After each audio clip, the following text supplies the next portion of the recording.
और अब बात करेंगे सियासी खबर की। 2024 लोकसभा चुनाव को लेकर बीजेपी ने कमर कस ली है और इस चुनाव में बीजेपी का फोकस मुस्लिम बाहुल्य क्षेत्रों में भी देखा जा रहा है। बीजेपी मुस्लिम वोटों को अपने पाले में लाने के लिए 4300 से ज्यादा गांव में कौमी चौपाल का आयोजन करने जा रही है।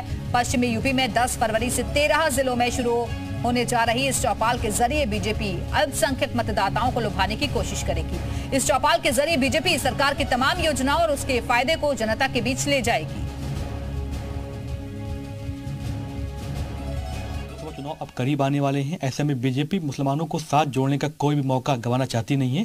हालांकि अब कौमी चौपाल अभियान के तहत बीजेपी ऐसे अल्पसंख्यक वोटरों से जुड़ेगी जो पश्चिमी यूपी में है। हमसे बात करने के लिए मौजूद हैं प्रदेश अध्यक्ष हैं अल्पसंख्यक मोर्चा के बासित अली जी।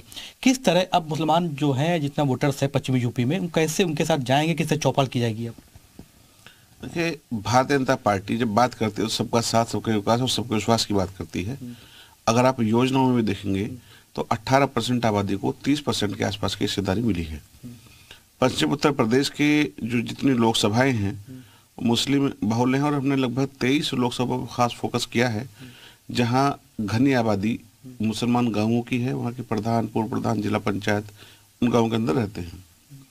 हम उनके पास जाकर के उन्हीं के आवास पे, उन्हीं के घर पर एक कौमी चौपाल लगाने का काम करेंगे, जिसमें जो सरकार की योजनाएं हैं, सरकार ने क्या क्या किया है इन 9 सालों में, और जो सपा बसपा कांग्रेस मिलकर के देश आज़ाद होने के बाद नहीं कर पाए, उससे ज़्यादा काम भारतीय जनता पार्टी की मोदी जी सरकार ने किया है। बासित जी, कह सकते हैं कि 2022 जो चुनाव हुए थे विधानसभा के, उसमें आरएलडी और सपा का गठबंधन था। पश्चिमी यूपी से काफी वोट मिला था मुस्लिम को लेकर।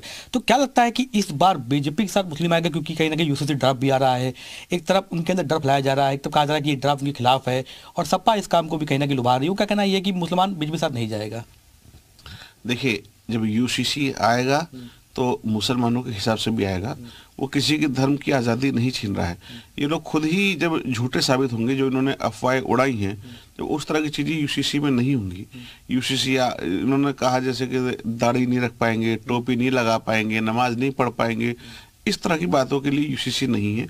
यूसीसी देश को मजबूत करने के लिए, सशक्त करने के लिए है, कानूनों को मजबूत करने के लिए है, और समाज के अंदर भेदभाव कम हो, इसके लिए है।